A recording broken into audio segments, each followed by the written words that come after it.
నమస్తే. ప్రజెంట్ మనం గాంధీ భవన్లో ఉన్నాం. మనతో పాటు Geeta cell vice chairman Revathi Goud గారు ఉన్నారు. మాట్లాడదాం. బీసీ రిజర్వేషన్లకు సంబంధించి పెద్ద ఎత్తున చర్చ నడుస్తుంది. ఒకవైపు మేము పోరాటం చేస్తేనే బీసీ రిజర్వేషన్లకు ఆర్డినెన్స్ ద్వారా క్యాబినెట్ ఆమోదం తెలిపిందని చెప్పేసి జాగృతి అధ్యక్షురాలు కవిత గారు మాట్లాడుతున్న పరిస్థితిగా కనిపిస్తుంది. సో మాట్లాడదాం అక్కతోని. అక్క నమస్తే. ఫస్ట్ ఆఫ్ ఆల్ గత ఎన్ని రోజుల నుంచి బీసీలు ఎదురు చూస్తున్నారు బీసీ రిజర్వేషన్లకు సంబంధించి. ఇప్పుడు బీసీలందరికీ ఒక శుభవార్త తరపున మీరు బీసీ 42% రిజర్వేషన్లు అమలు చేయడం జరిగింది.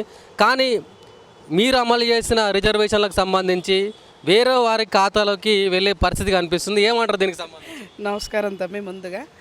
ముందుగా ఈ 42% బీసీ రిజర్వేషన్ ఉంది కదా, అది ఆ రోజు కామారెడ్డి డిక్లరేషన్లో ప్రవేశపెట్టారు కాంగ్రెస్ పార్టీ. ఆ రోజు ఉన్న పిసిసి ప్రెసిడెంట్ గారు రేవంత్ రెడ్డి గారు, వర్కింగ్ ప్రెసిడెంట్ మహేష్ కుమార్ గౌడ్ గారు వారు ప్రవేశపెట్టింది. అలాగే మా రాహుల్ గాంధీ గారు వారి ఆలోచన ప్రకారము వారి యొక్క బీసీలకు వెనకబడిన జాతులు అన్యాయం జరుగుతూ ఉందని వారు స్టడీ దేశమంతా తిరిగేవారు. వాస్తవంగా దేశమంతా తిరిగి స్టడీ చేసి ఇక్కడ రేవంత్ రెడ్డి గారికి, మహేష్ కుమార్ గౌడ్ గారికి ఆ బాధ్యత వాళ్ళు పాలు పంచుకోవడానికి వారికి అవకాశాలు కల్పించడం, ముందుగా రాహుల్ గాంధీ గారికి, మల్లికార్జున ఖర్గే గారికి, సోనియా గాంధీ గారికి మా అధిష్టానానికి ధన్యవాదాలు. అలాగే రేవంత్ రెడ్డి గారు నిజంగా కూడా ఒక గొప్ప చారిత్రాత్మక నిర్ణయం తీసుకుండు. ఆయన అగ్రవర్ణాల్లో పుట్టిన కూడా ఈ బీసీ బిల్లు కోసం ఆయన కష్టపడి ఇక్కడ మహేష్ కుమార్ గౌడ్ గారితో కోఆర్డినేషన్ చేసుకుని, మిగతా మా పొన్నం ప్రభాకర్, కొండ సురేఖ గారు, మిగతా అందరితో మా వాళ్ళతో మంత్రివర్గంతో పొంగులేటి శ్రీనివాసరెడ్డి గారు అందరితో కోఆర్డినేషన్ చేసుకొని ఇప్పటిదాకా కూడా ఎవరు చేయని ధైర్యవంతమైన సాహస నిర్ణయమైన తీసుకుండు. ఆయన అగ్రవర్ణాలు, ఆయన ఒక రెడ్డిగా పుట్టి రెడ్లు వ్యతిరేకత అయినా కూడా అవన్నీ పక్కన పెట్టి ఒక చరిత్రలో నేను నిలబడాలి, నిజంగా కూడా బీసీ బిడ్డలకు చాలా అన్యాయం జరుగుతుంది కాబట్టి వీళ్ళకి న్యాయం చేయాలనే మంచి గొప్ప ఉద్దేశంతో వారు ఈ యొక్క నిర్ణయం తీసుకోవడం జరిగింది. సరే, నువ్వు అడిగిన క్వశ్చన్కి నా యొక్క సమాధానం ఏంటంటే తమ్మి, ఈమె సంబరాలు చేసుకుంటుంది, రంగులు పూసుకుంటుంది. మరి ఈమె పార్టీలో ఏ రోజైనా 10 సంవత్సరాల్లో అంతకుముందు కూడా తెలంగాణ ఉద్యమంలో మేము కూడా పనిచేసాము. ఈమె ఆ రోజు తెలంగాణ ఉద్యమంలో మేము బూసు లేదు, ఈమె అక్కడ కనీసం కూడా కనిపించలేదు. వీళ్ళ అయ్య పేరు చెప్పుకొని వచ్చిన ఆవిడ ఈవిడ. ఏ రోజు ఈమె తెలంగాణ రాష్ట్ర సమితి నుంచి ఎవరిని ఏ బీసీ బిడ్డను ప్రెసిడెంట్ చేసిండు వీళ్ళ అయ్యా, ఒక్కటి చెప్పమనండి. అలాగే ఇప్పటికైనా ఈ రోజుకైనా కూడా మీ ప్రెసిడెంట్ కానీ, మీ వర్కింగ్ ప్రెసిడెంట్ కానీ మీ ఎవరన్నా బీసీలను చేసిండ్రా? మేము కష్టపడి కాంగ్రెస్ పార్టీ మేనిఫెస్టోలో పెట్టిన దాన్ని, కాంగ్రెస్ పార్టీ సక్సెస్ చేస్తున్న దాన్ని ఈవిడెవరండి? నాకు అర్థం కాదు. ఎంత నవ్వుకుంటారు అంటే అసలు ఈమె ఈరోజు ఒక బీసీగా ఎజెండా తీసుకుని మేం చేసినాము అని ఈమె డ్రామా రాణి. ఇప్పుడు ఈమె తెలంగాణ ప్రజల మహిళా ఆత్మగౌరవాన్ని ఢిల్లీలో తాకట్టు పెట్టిన ఈమె ఢిల్లీలో తిహార్ జైల్లో ఉన్నప్పుడు ఇవన్నీ మేనిఫెస్టోలు కానీ అవి ఇన్ని రూపొందిస్తూ ఒక చర్చ జరగడం కానీ వర్క్ జరగడం జరుగుతూ ఉంది. ఈమె తిహార్ జైల్లోకి ఇట్లా బీసీ ఉద్యమం చేసింది నాకు తెలియదు. తెలంగాణలో అయితే కాదు. ఈరోజు మా ఉద్యమం, నేను ఒక బీసీ ఆడబిడ్డగా చెప్తున్నా, బీసీ ఉద్యమాలు చేసింది బీసీ ఆడబిడ్డగా. చివరికి ఇది కూడా అంటే ఈమె ఒక మా బీసీలది కూడా ఆమె ఖాతాలో వేసుకుంటుంది. అందరు నవ్వుకుంటూ ఉంటారు. అంతా అంటే ఎట్లా అంటే వీళ్ళంతా ఇప్పుడు డ్రామాలు ఆడుతూ ఉంటారు. కుటుంబం అంతా డ్రామాలు ఆడుతూ ఉండరు. ఈమె లిక్కర్ రాని ఇప్పుడు డ్రామా రాని. పొద్దుమూకులు ఈమె ఏంటంటే దాడులు చేయించడము. ఈమె మెంటాలిటీ వీళ్ళు ఏంటంటే అధికారం కోల్పోయిన దాంట్లో వాళ్ళు ఏం చేస్తున్నారో వాళ్ళకి అర్థం కావట్లేదు.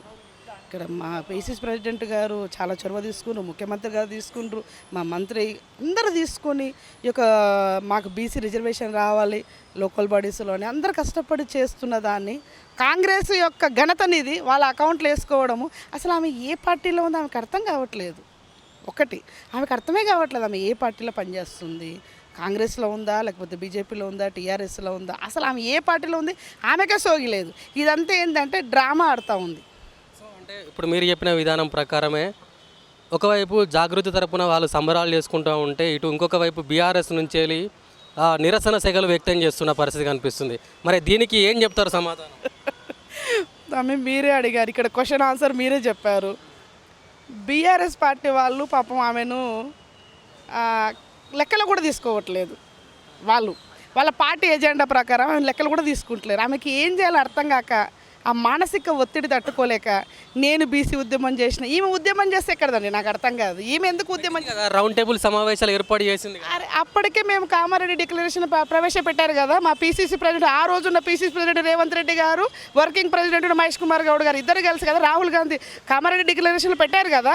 అప్పటికి ఈమె ఏమీ లేనప్పుడే పెట్టారు కదా. ఈమె ఎక్కడ తిహార్ జైల్లో ఉన్నప్పుడే కదా మేము పెట్టింది ఇదంతా. ఇప్పుడు ఎందుకు అవుతుందండి నాకు అర్థం కాదు. ఈమె తిహార్ జైల్లో పోయి కూర్చున్నప్పుడే కదా మేము బీసీలో వాళ్ళ యొక్క గురించి మాట్లాడుకుంది. బీసీ డిక్లరేషన్ మొదలుపెట్టింది, ప్రవేశపెట్టింది. మేము అధికార రంగ బీసీలకి రిజర్వేషన్ కల్పిస్తామని చెప్పింది అప్పుడే కదా. ఇప్పుడేం చెప్పట్లేదు కదా కొత్తగా. అంటే ఆమె పోరాటం ఏం లేదంటారా? ఆమె పోరాటం ఎక్కడదండి, అసలు ఆమెకి ఎలాంటి సంబంధము లేదు దీంట్లో. ఎవరండి ఈమెకి ఏం సంబంధం ఉందండి? ఈమె తెలంగాణ ఉద్యమంలో అంతమంది ఉద్యమకారులు ఉన్నారు. ఏ ఉద్యమకారులకి ఈమె బీసీలకు సపోర్ట్ చేసింది? బతుకమ్మ ఆడడం తెలియదు తెలంగాణ ఉద్యమ మహిళలకు, తర్వాత బొడ్డమ్మలు తెలియదు. ఈమె రాకముందుకే అసలైన ఉద్యమకారులను 100 మందిని చంపి వాళ్ళ శవాల మీద వీళ్ళ అయ్యా ముఖ్యమంత్రి అయ్యిండు. వీళ్ళందరూ తలా ఒక్కొక్క పదవి పంచుకున్నారు. కోట్లల్లో కొల్లగొట్టి తిన్నారు. ఏ రోజన్నా వీళ్ళు బీసీల నినాదం ఇప్పుడు ఎత్తుకుంటారు కానీ ఏ రోజు వీళ్ళు బీసీలకు న్యాయం చేసిండ్రు? ఏ రోజన్నా బీసీలకు వీళ్ళ పార్టీలో ఉన్న బీసీలు, టీఆర్ఎస్లో ఉన్న బీసీ మహిళలు కానీ జెంట్స్ కానీ అన్యాయంగా వాళ్ళు చేసిన అక్రమాలకు అన్యాయానికి బలైపోయిన వాళ్ళు ఈరోజు అటు ఇటు కాకుండా డబ్బులు కోల్పోయి నిజమైన నికాసైన కార్యకర్తలు, ఆ పార్టీలో ఉన్న కార్యకర్తలు కూడా అటు ఇటు కాకుండా ఉన్నోళ్ళు చాలామంది ఉన్నారండి. వాళ్ళు కూడా తెలంగాణ ఉద్యమం కోసం పనిచేసి పోరాటం చేసిన వాళ్ళు చాలామంది ఉన్నారు. కానీ వాళ్ళని వీళ్ళు పట్టించుకోలేదు. ఈరోజు బీసీ రాగం ఎత్తుకుంటుంది. అసలు ఈరోజు ఈవిడకు మతస్థిమితం లేకుండా బీసీ రాగం ఎత్తుకుంటుంది. ఎక్కడండి బీసీ రాగం ఈమెకు? అంటే చివరికి ఈమె కొంతమంది ప్రవేశపెట్టమంటారో చెప్పండి. నేను సవాలు విసురుతున్నా. ఎక్కడైతే ఈమె అన్యాయం చేసిందో బీసీలకు, ఒక 2-3 ఇప్పుడు 4 మహిళలు వేసుకుంటుంది. గతంలో ఈమె రాకముందుకు, తెలంగాణ ఉద్యమంలో ఈమె రాకముందుకు, ఈమె యొక్క ప్రాముఖ్యత లేకముందుకు ఈమె ఇప్పుడు బతుకమ్మ ఎత్తుకుంది. ఎప్పటి నుంచో బతుకమ్మ ఎత్తుకుంటుండ్రు తెలియదండి. ఎప్పటి నుంచో బతుకమ్మ ఎత్తుకుంటుండ్రు. ఎప్పటి నుంచో తెలంగాణ సంస్కృతి ప్రజలు, తెలంగాణ అభిమానులు. ఈమె తీసుకుపోయి ఈమె వచ్చిన తర్వాత ఇంకా చిగ్గుచేటేం తెలుసా, అసహ్యం ఏం తెలుసా?